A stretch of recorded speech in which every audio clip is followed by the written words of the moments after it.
Every day at Bakersfield College, our students are moving toward their goals. Why aren't you with them? Is it cost?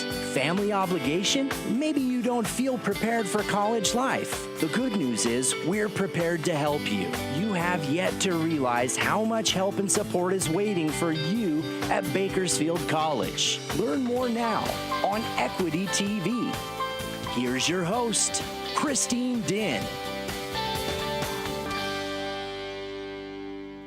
Hi, I'm Christine Din. Thank you for tuning in to Equity TV with Bakersfield College, where we hope to address the hurdles that of higher education, break those barriers, and inspire you with success stories. Today, we will be talking to several professionals about the challenges that those in the Latino community face when considering college. You know, the first step is often the hardest when we're trying something new, as is the case for first-generation college students. But our first guest was determined to make that leap of faith and dove into success as a result. Please welcome Kern Community College District, Sandra Serrano. Sorry, that was a tongue tie. Well, thank you. It's a pleasure to be here with you today. Thank you for joining us. Welcome, Chancellor. So tell us about the economic struggles you had growing up. Well, I don't know that I would characterize growing up as being a time of economic struggles, although I do recall someone asking me after I graduated from college whether I ever considered myself poor. And I have to admit that I never considered myself poor because I thought I had a rich family experience. Not that we had a lot of means. Both of my parents, neither of whom graduated from high school, worked, my father in construction and my mother for the Southern Pacific Railroad as a coach cleaner. So, and at the time of my growing up, at least through all of my elementary school years, we lived in a basement apartment of my grandmother's Victorian home in San Jose. Yet, as a family, we were together, and every weekend our extended families were together. But it was a period of time when, again, growing up in a basement apartment, we shared a shower room and a restroom with an uncle and aunt that lived in the second basement apartment. And it was cold, included the washroom. And to this day, I still have a phobia of mice because sometimes there were mice on the stairs that exited the meeting area, or outside area of our particular apartment. Oh, wow. Yeah, I'd be terrified of mice, too. I still am to this day. Oh, yeah. So who encouraged you to go to college?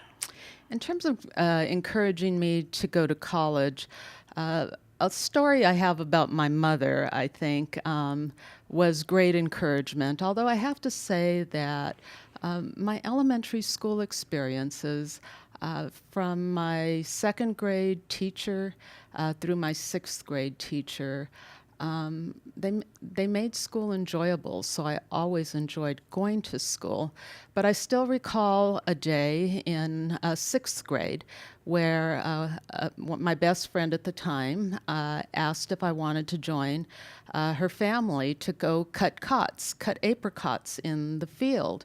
And I had no idea what that was like, and it sounded like a new experience. And so I went home and I asked my mother if over the weekend I could join a friend to cut apricots.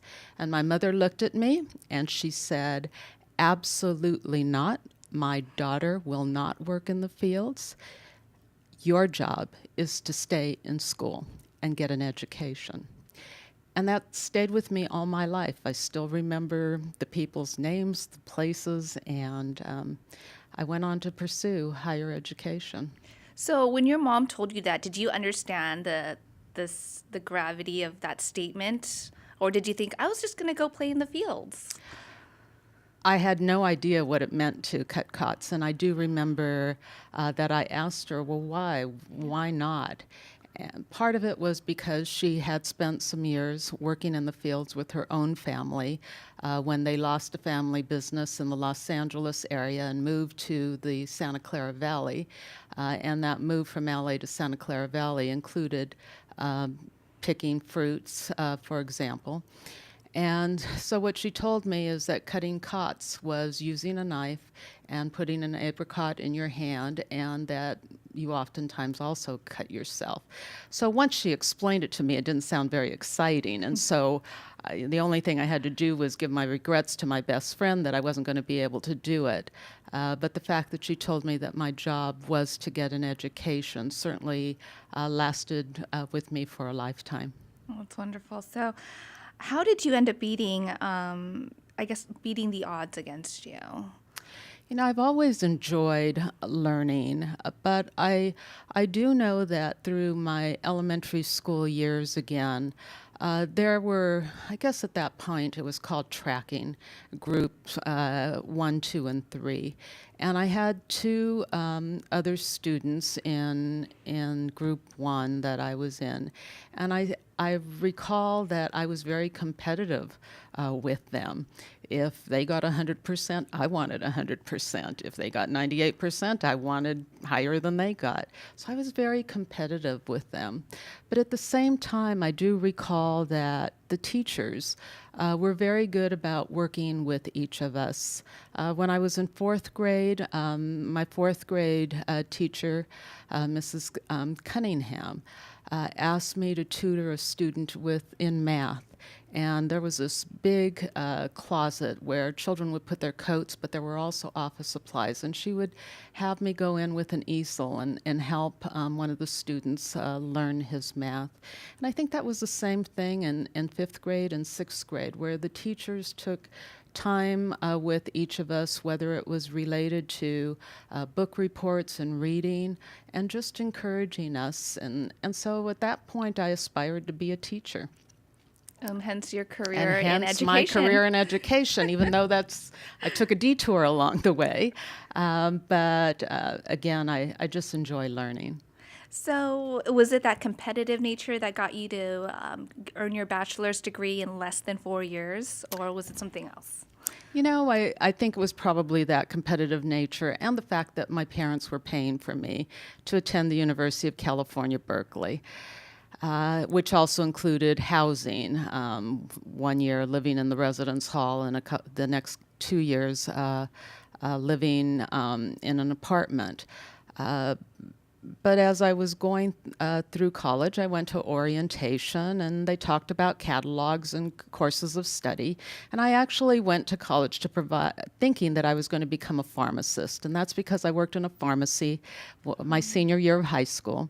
And they told me that there needed to be women pharmacists. There just weren't enough of them. So that's how I started my first quarter at Cal. And that first quarter of English and PE and Spanish and chemistry and calculus, at the end of that quarter, I said, I think I'll just focus on general education. And it was through that general education that I decided on a major in political science with an emphasis in foreign policy as well as law. And that was really because I enjoyed the instructor, the subject matter, enjoyed always following elections and politics. But I went to summer school a couple of summers, one at a local community college in San Jose, went back home that summer, my first summer, and also at the University of California, where again, at Santa Cruz, where I could again live at home. So I think it might be, yes, my competitive nature that said, you can do this, just take, as well as wanting to save my family some money, that made me think that I could get it done in 3 years. Oh, that's wonderful to hear. That's very rare. A lot of students take a lot longer to get through college, but you were definitely motivated. So tell us about a recent visit to your house from some kids that your husband mentors. You know, my husband's been involved in working with youth. Youth development is his mission in life. And he had a mentor program that he was engaged with. He was actually the mentor to one little boy.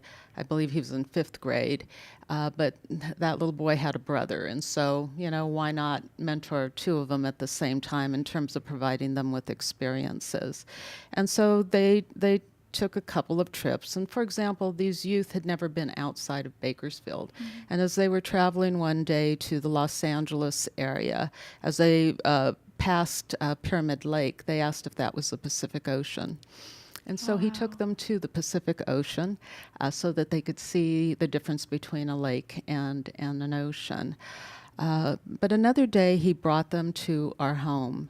And when they walked in, they were just in awe. They were in awe at the size of the home, the fact that we had a pool in a large backyard, the fact that we had a security system, they found very interesting. But you don't live in a mansion. No, we don't live in a mansion. Yeah. We don't live in a mansion. But it was something that they certainly didn't have, and I understand that. You know, they had a one-bedroom apartment that they lived in with their mother. So they were amazed. But that gave us an opportunity to talk to them about following one's dreams, having dreams about what one can become through studying, by going to school, and letting them know that anything is possible.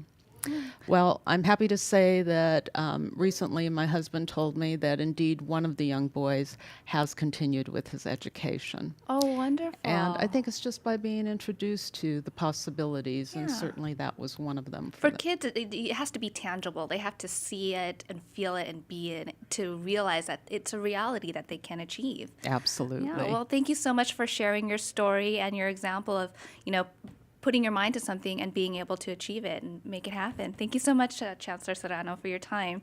We're going to take a short break, but when we return, for her, college was a ticket out of a life of backbreaking labor in the fields. Our next guest is going to tell us how college was his ticket out of the barrio. We'll be right back.